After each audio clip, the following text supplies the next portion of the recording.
Om Jananim Sharadam Devi Ramakrishnam Jagadgurum Padapadme Tayo Shritva Pranamami Muhurmuhu.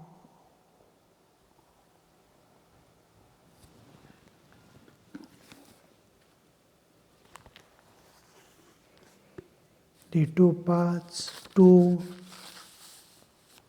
thought processes of one Vedantic and Purana, one path of assertion, another path of negation, we saw in the last class.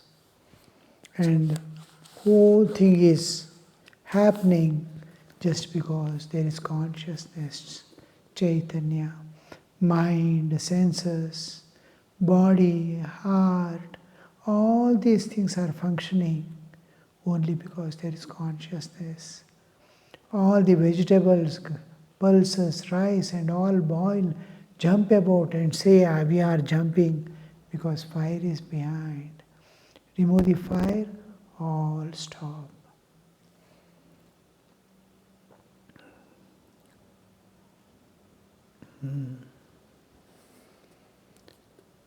The Bhakta says that he who is God has become Maya. Everything has, God Himself has become everything.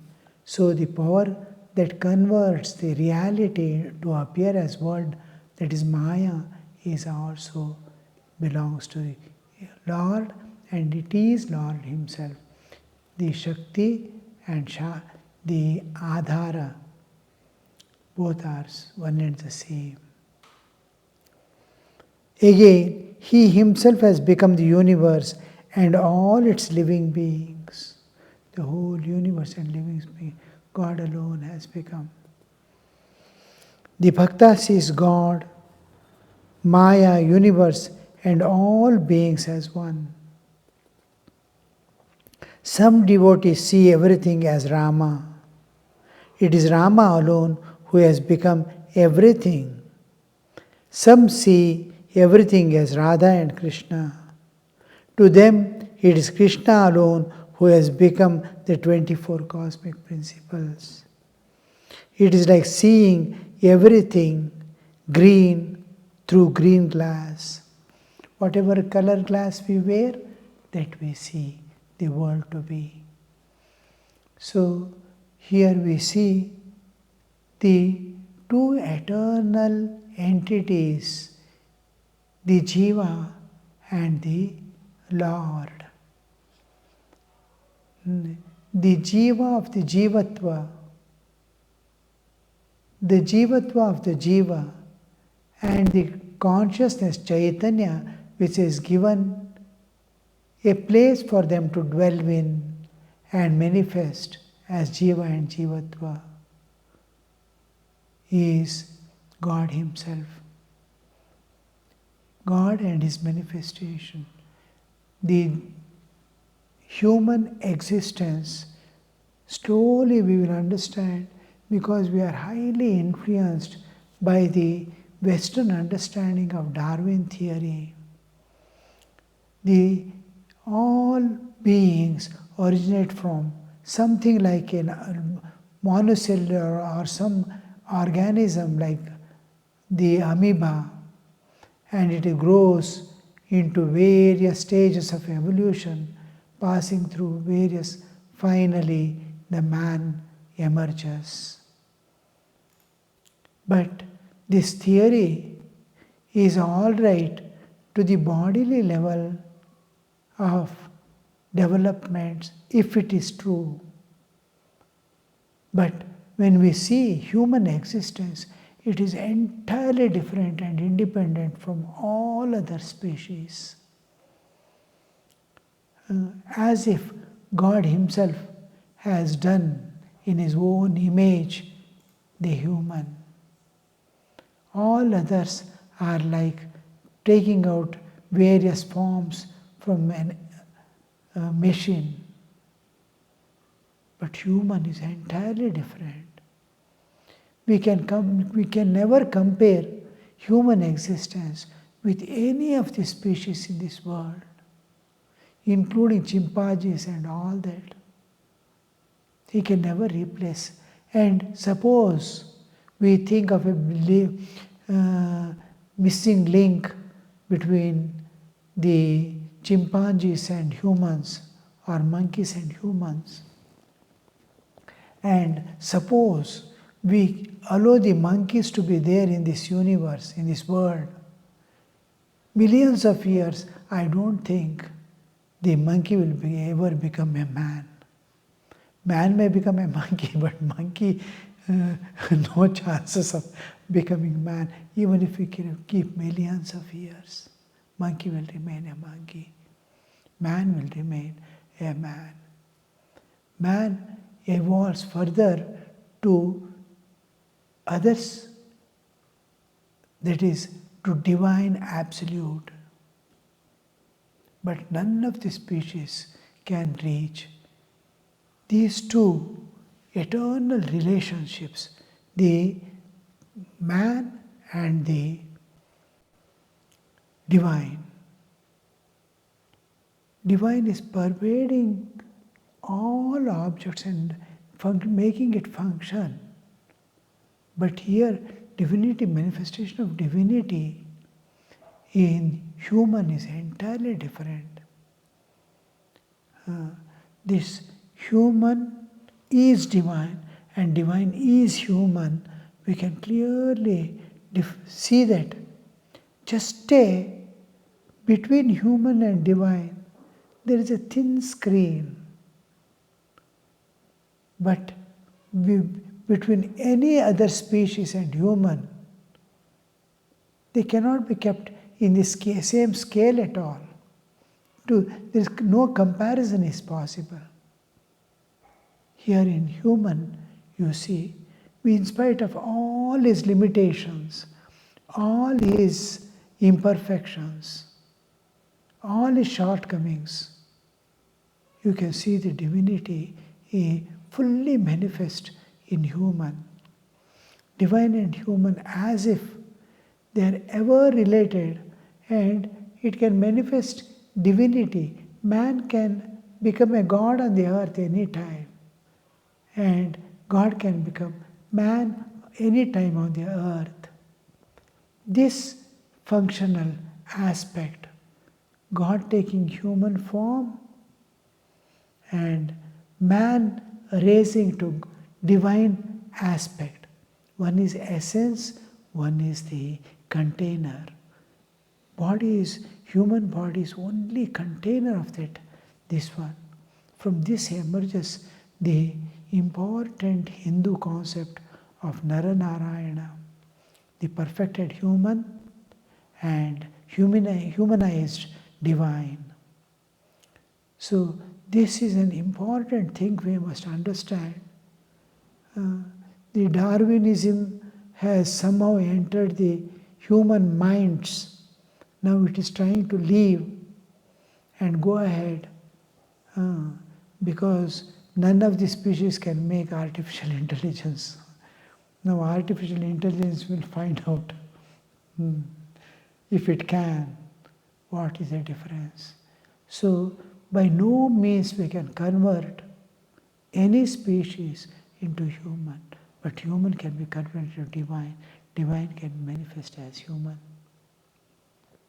So though God is present in every being as consciousness, every living being, the manifestation of consciousness is there, but it has no comparison with human. So here we see the bhakta has that understanding. God has become everything. He is able to see, penetrate into everything and see the divine. Worship the divine in every object.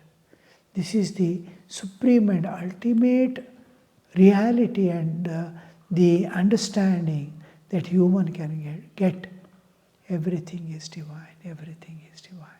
Everything is worthy of worship. You can worship anything in this world, good or bad, right or wrong. Everything you can worship as manifestation of God.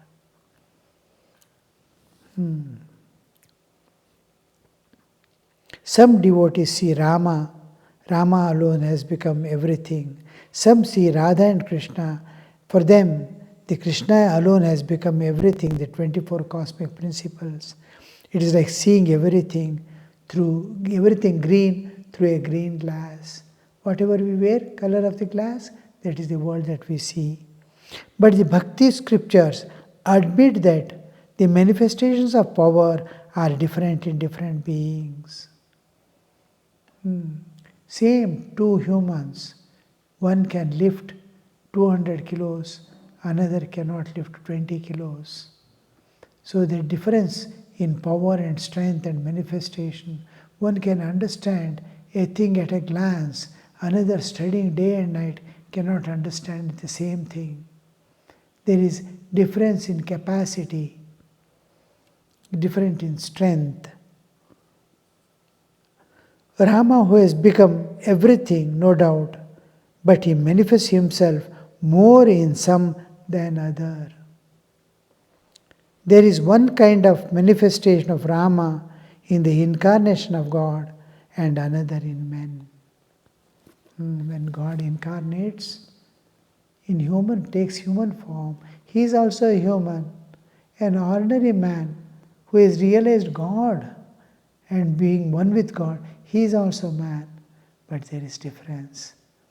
The God appearing as human has all the powers with him, that he can wind up the world, give mukti to a jiva, wipe away the karmas of any person, give mukti, which a realized soul also cannot do.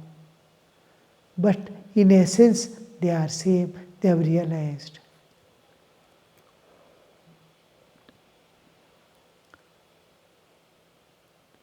Even incarnations are conscious of body. Embodiment is due to Maya. Rama wept for Sita, but incarnation of God puts a bandage over his eyes by his own will, like children playing Bildman's buff. The children stop playing when their mother calls them. It's quite different. However, with the ordinary man, children tie their eyes each other and start playing. Or one person will be tied, all will join and tie his eyes, cover with a cloth and tie from behind. He has to run and catch the people. Each person will be standing somewhere and making sound and moving somewhere else. He just goes thinking that he is there and finds he is not there. So, just like that, children tie their eyes and play the blind buff. Like that, the God covers himself. The power that makes man, God, appear as man or incarnate in this earth is called Yoga Maya. Yoga Maya is power of God which can do and undo anything. So he utilizes. Now when Krishna takes birth, he tells the Yoga Maya to make him manifest as the Lord Vishnu. And next moment, when they see and enjoy, the time is passing, and he tells his Yoga Maya, now cover them, make them forget what they have seen. And everything. Then he, the child, before coming to the normal child, he requests him to be taken there to Nanda's house. And all chains and bindings fall off. The doors get opened by themselves. The whole thing is accomplished by Yoga Maya. He keeps his child by the side of Yashoda and brings that child and keeps it here. And by the time he is keeping all the chains and doors and all, everything get locked. And then everything is as it was. The child sweeping is heard outside. And the person who took Vasudeva himself has already forgotten. He has taken the child, kept him. He doesn't even know. He cannot hide. He discloses the truth. So Yoga Maya interferes there to get him done and make him forget.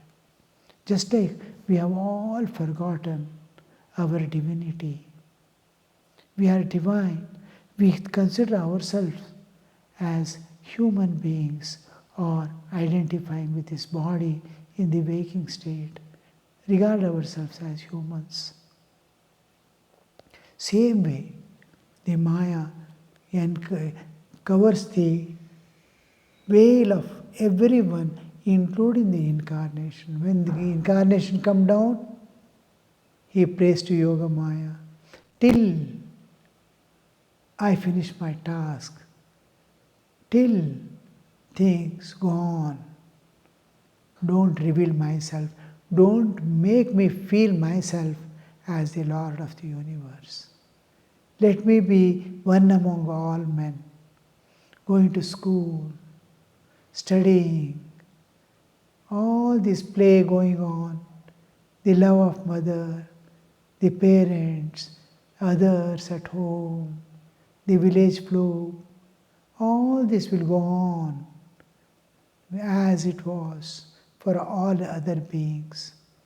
Because the sadhana they do, the path they show, must be so natural and acceptable to humans. If it is, oh, he is God, after all, he can do anything and undo. No. If he can do, every human can do. To that level, and when the time is over, when he has to reveal himself, he reveals himself. So this is what we see. But the Bhakti scriptures admit that manifestation of power are different in different beings. There is one kind of manifestation of Rama in the incarnation of God, and another in men, ordinary men. There is Rama is present in both. Even the incarnations are conscious of body. Embodiment is due to Maya. Rama wept for Sita, but the incarnation of God puts a bandage over his own eyes with his own will, like the children playing blind man's buff. The children stop playing when the mother calls them. The call comes. Here also we see the incarnation appears in this world and wants to go back. Once the play is finished, the purpose is finished, and the call comes, he reveals himself, he sees himself. It is quite different. However, with the ordinary man, the cloth his eyes are bandaged with is fastened to his back with screws, as it were. There are 8 fetters: shame, hatred, fear, caste, lineage, good conduct, grief, and secretiveness. These are 8 fetters, and they cannot be unfastened without the help of Guru. When we come to the life of a sadhaka, we see even a sadhaka or an ordinary man generally, they are tied and as if they are screwed from behind. Somebody has to come and release. This Sri Ramakrishna later on, I don't know whether here also, It differentiates between bondage and fetters. Fetters are those with which we have bound ourselves with our own thought. We have superimposed upon us so many limitations we have put upon ourselves. So these, like fear, shame, and all, we have created ourselves. Nobody has. I can throw it away any moment out of my own will. A little struggle to get rid of those things. Shackles are which we can remove ourselves. Bondage is what we cannot release. Now, if I am tied, my hands are tied, taking the hands behind. My hands are pulled behind and tied. I can't escape from that. Somebody has to come and release. This is bondage. But those which I can remove myself, I have tied. I have tied my legs. I say I cannot walk. I can remove the tying myself. My one hand is tied to the other leg. I can remove because the other hand is free. Like that, what all I can, with my own struggle and with my own efforts, with my own understanding, if I can remove, we call it shackles. Otherwise, it is bondage, like birth, death, ignorance. All this cannot be basic in ignorance, mula avidya. All these have to be removed by the divine. But with Guru's help, the shackles can be removed. Kama, Krodha, Lobha, Moha, Mada, Matsarya, all these. And also here shackles, Sri Ramakrishna refers Lajja, Grina, Bhai, all these. Shame, hatred, fear, lineage, good conduct, grief and secretiveness. Ashtapasha, 8 fetters. A devotee, sir, please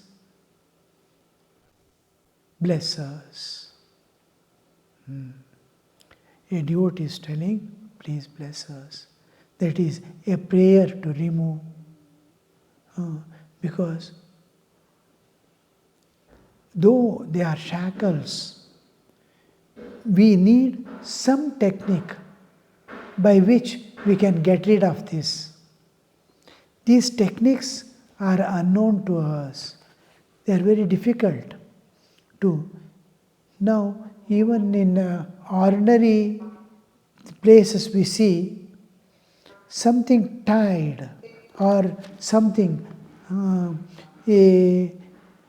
I saw some with wire, steel wire, they made some things. They put and give, remove this. We struggle. There is a knack of removing it, separating it. They take behind and separate and show. And again tie and give. We cannot. Then they show how to remove that. It's a simple thing. Oh, I could have removed. This knack of detaching, knack of removing is the only thing we need. And Guru indicates it. He also cannot, the Guru also struggles a lot with the disciple to clean all these things, the superimposed bondages. But the disciple must be ready and be sacrificing along with the Guru's path to utilize the techniques given by Guru. He must be in tune with Guru. He must be in tune with nature. He must be in tune with the divine. Oh God, help me. That surrender attitude must be there in the disciple. He must be in tune with nature by loving all people, serving in whatever possible way. We become one with nature only through feeling for the suffering mankind, doing small services within our range, if not anything, at least to pray heartily for the welfare of others. Immediately you are in tune with nature, loving everyone, Uh, there may be difference of opinion. My love must not shrink back. It, not, it must be flowing. We may get difference. We may fight with each other. That love should be within, must be constantly flowing. Blessing must be there. I'll be in tune with nature. This state of being one with nature, being surrendered to the divine, and he listening to the Guru, he is able to absorb and utilize. The instruction we understand, but we don't know how to implement it in our life because there is some gap between understanding and implementation. I'm not able to implement that, what Guru is expecting from me. Small things Guru expects, not that is impossible for you.